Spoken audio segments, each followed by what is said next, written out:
इधर मानहानि मामले में कांग्रेस के पूर्व अध्यक्ष राहुल गांधी की याचिका पर गुजरात हाई कोर्ट में आज सुनवाई होगी। इससे पहले हाई कोर्ट ने दोनों पक्षों की दलीलें सुनने के बाद 2 मई तक के लिए सुनवाई को स्थगित कर दिया था। दरअसल सूरत के सेशंस कोर्ट ने मोदी सरने मामले में राहुल गांधी को 2 साल की सजा सुनाई थी, जिसे कांग्रेस अध्यक्ष ने हाई कोर्ट में चुनौती दी है और सजा सुनाए जाने के बाद राहुल गांधी की लोकसभा सदस्यता भी चली गई।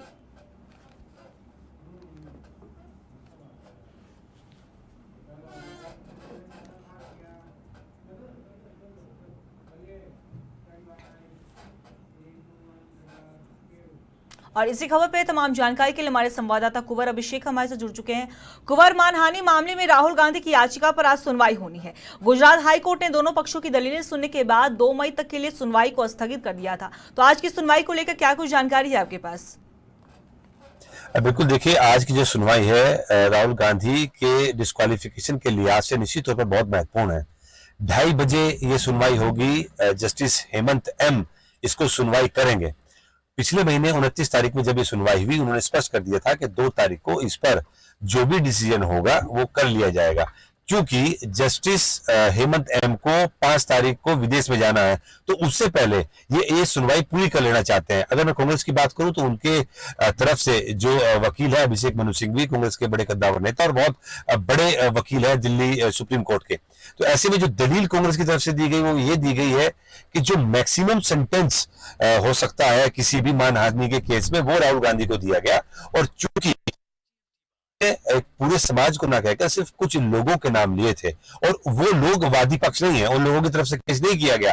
केस जो किया गया वो सूरत में एक भारतीय जनता पार्टी के विधायक की तरफ से किया गया।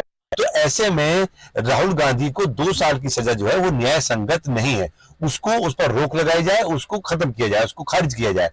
महत्वपूर्ण सवाल यह है, अगर आज माननीय न्यायालय की तरफ से अगर राहुल गांधी को अगर उनकी सजा पर रोक लगाई जाती है, उसको खारिज किया जाता है, तो निश्चित तौर पर राहुल गांधी की जो सांसद की सदस्यता गई है, सजा मिलने के अगले ही दिन, जिस पर तमाम पार्टियों ने, संपूर्ण विपक्ष ने बवाल किया, संसद तक नहीं चलने दिया, उनको वो वापसी मिलने का रास्ता जो है वो खुल जाएगा। उनको उनकी जो संसद की सदस्यता गई वो मिल सकती है, बशर्ते अगर माननीय न्यायालय आज उनको बड़ी राहत, बड़ी मैं तब कहता हूं क्योंकि राहुल गांधी को सेशन डिस्ट्रिक्ट कोर्ट की तरफ से राहत नहीं मिली, उन्होंने वहां भी सजा पर रोक लगाने की मांग की थी, उसको खारिज कर दिया गया इनकी याचिका को। अब गुजरात हाई कोर्ट में ये याचिका लगाई गई है।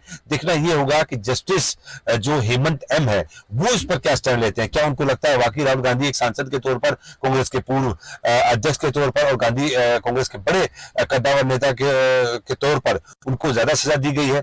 अगर उनको लगता है कि सजा ठीक दी गई है तो उनकी याचिका खारिज कर दी गई जाएगी और कांग्रेस के पास आगे जाने का रास्ता होगा। वो गुजरात से निकलकर दिल्ली आ जाएंगे, सुप्रीम कोर्ट में अपनी बात रख सकते हैं, क्योंकि सारे एक फॉर्मेट होता है कि आपको जब निचली अदालत कोई सजा देती है तो नीचे से फिर डिस्ट्रिक्ट कोर्ट से हाई कोर्ट, उसके बाद सुप्रीम कोर्ट आने का रास्ता आपको अख्तियार करना होता है।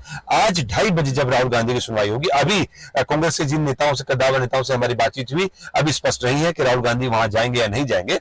अभी कुछ ही देर में ये बात स्पष्ट हो जाएगी, लेकिन इतना जरूर है राहुल गांधी के तमाम वकील कल से ही गुजरात पहुंच गए थे, वो अपने केस की तैयारी कर रहे हैं और आज 2:30 बजे अभिषेक मनु सिंघवी भी उस वक्त कोर्ट में मौजूद होंगे जब इस पर सुनवाई होगी या देगी।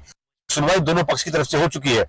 जो माननीय न्यायालय ने राहुल गांधी के वकीलों से मांगे थे और पुर्णेश मोदी जो इसमें याचिका करता है, जिनकी याचिका पर राहुल गांधी को 2 साल की सजा हुई है, वो विधायक है, उनकी तरफ से, उनके पक्ष से भी तमाम जो साक्ष्य है वो कोर्ट ने अपने अधीन मंगा लिए थे, तमाम पर चर्चा हो गई और आज जो है इस पर निर्णय आना है। अब देखना ये होगा कि राहुल गांधी, इस पूरे मामले को अगर हम राजनीतिक रूप से देखना चाहें तो 2024 लोकसभा चुनाव से पहले कर्नाटक चुनाव एक अहम भूमिका निभाने वाला है। कर्नाटक चुनाव को सेमीफाइनल के तौर पर देखा जा रहा है और ऐसे में राहुल गांधी की सदस्यता जाने का मुद्दा क्या विपक्ष को कमजोर किया है या कहीं न कहीं विपक्ष एकजुटता के बल मिलता नजर आ रहा है?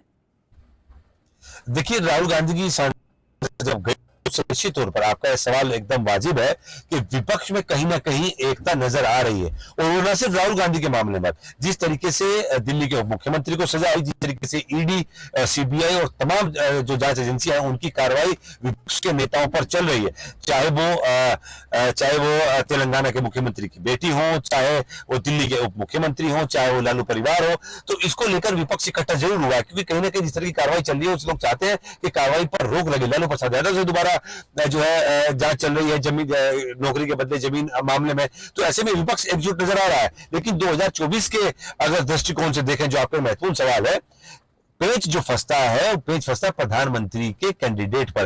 क्या एक संपूर्ण विपक्ष प्रधानमंत्री का कैंडिडेट चुन पाएगा? क्या किसी एक नाम पर सहमति बना पाएगा? क्योंकि नीतीश कुमार बिहार से ताल ठोक रहे हैं प्रधानमंत्री के पद को लेकर। ममता बनर्जी भी एक कद्दावर नेता है जिन्होंने भारतीय जनता पार्टी को पटखनी दी थी पश्चिम बंगाल विधानसभा चुनाव में। हालांकि एक बहुत गजब का जो है मैंडेट भारतीय जनता पार्टी लेके आई थी, पहली बार 70 से अधिक सीट भारतीय जनता पार्टी को मिली थी। तो ऐसे में विपक्ष की एकजुटता गांधी की सदस्यता लेकर नजर जरूर आती है।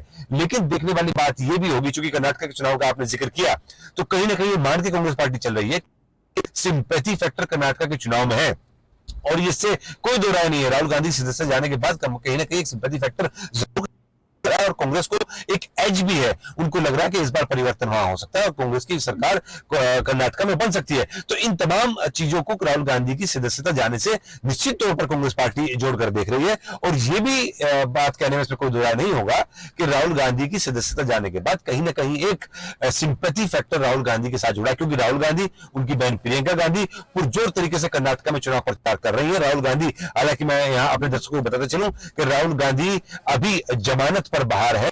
उनको जो 2 साल की सजा हुई थी उसको सस्पेंड किया गया, यानी कि कुछ समय के लिए रोका गया है, इसलिए उनको जमानत दी गई है। आज अगर उनको इस सजा पर रोक लगा दी जाती है, सजा को खारिज कर दिया जाता है, तो निश्चित तौर पर राहुल गांधी के लिए और कांग्रेस पार्टी के लिए एक बड़ी राहत होगी, बड़ी जीत होगी। देखा है कि राहुल गांधी की मुश्किलें लगातार बढ़ती नजर आई हैं। अगर हम पटना की बात कर ले तो पटना से भी उन्हें उपस्थित होने को कहा गया था, हालांकि पटना हाईकोर्ट से उन्हें राहत मिल गई। लेकिन अगर हम गुजरात की बात करें तो गुजरात से लगातार उनकी याचिका को खारिज कर दिया गया था। अब उन्होंने हाईकोर्ट का दरवाजा खटखटाया और इसी सिलसिले में आज हाईकोर्ट में उनकी याचिका पर सुनवाई भी होनी है। तो क्या, जिस तरीके से आप इस खबर पे बने हुए हैं, तो क्या आपको लग रहा है राहुल को राहत मिलती दिखाई दे रही है या फिर राहुल की याचिका यहां से भी खारिज हो जाएगी?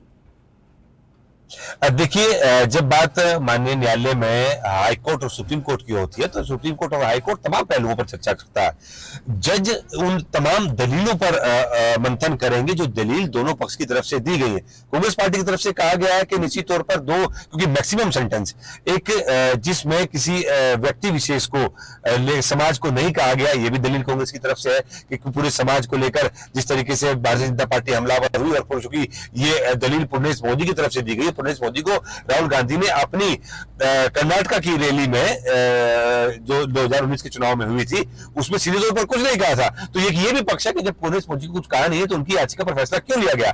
दूसरा, अगर राहुल गांधी को राहत मिलती है, जो कहीं ना कहीं कांग्रेस जो है फिंगर क्रॉस किए हुए हैं कि आज राहुल गांधी को शायद हाई कोर्ट से जमानत जो है सजा में राहत मिल जाए और उनकी सांसद की जो सदस्यता है वो वापस मिल जाए, ये कांग्रेस के पक्ष में एक कहीं ना कहीं एक चर्चा जरूर है। जिन भी लोगों से हमारी बात हुई उनका कहना है कि हाई कोर्ट से उनको न्याय की उम्मीद है और अगर उनकी याचिका खारिज कर दी जाती है तो निश्चित तौर पर सुप्रीम कोर्ट का रास्ता कांग्रेस के लिए खुला है और वो वाकई वहां पर जो है अपनी दलील जो है जरूर देंगे सुप्रीम कोर्ट में। लेकिन अगर आज राहुल गांधी को इस पूरी मामले में, इस पूरे प्रकरण में कहीं ना कहीं कोर्ट की तरफ से राहत मिलती है तो कांग्रेस के लिए एक बड़ी जीत होगी।